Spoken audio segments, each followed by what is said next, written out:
This is what I use to put my camera on, and that is the books I'm going to be talking to you about, so that'll be fun. Okay, so hello, it's Tuesday. This week is book week, and I'm to talk to you about some books that I have read recently.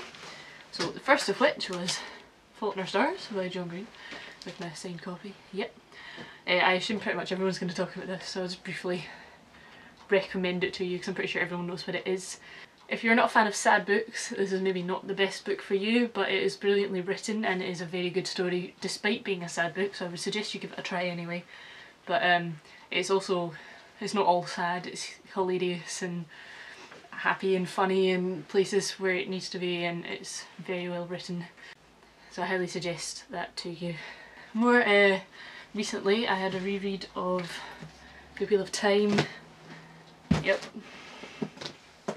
There are 13 of these. 13 so far, there's a new one coming out. It's the last one. This is my favourite one, which is number 9. I'll give you a brief overview of the series. It's the Wheel of Time series by Robert Jordan, more recently taken over by Brandon Sanderson. It's basically just a typical fantasy book. It's a kind of farm boy becomes the hero book. It's a very kind of magical book. There are groups of like magic people and non-magic people, and it's very complex to go into, so I'm not going to bother.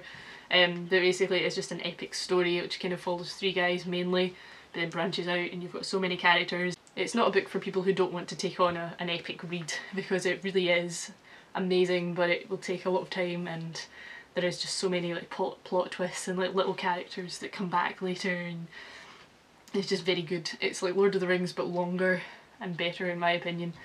So I'd highly recommend those, but bear in mind there are 14 books and they are all about 800 to 1,000 pages, so all I would say if you do decide to read it is that the first book is quite slow starting, as you would imagine. So I would say give it a chance, and if you think it's slow starting, persevere, at least get through the second book before you decide to give up. As you can tell, I'm not very good at book reviews. If you want to talk to me about, you know, The Wheel of Time, I can probably do it better in tweets or whatever than I can in video form. Though I should really be able to use words better than I can use text, but I do my best. I think that's kind of all I have to say just now. My camera's about to run out of battery, so I better go and get this started editing and stuff. And yeah, DFTBA, and I will see you next week.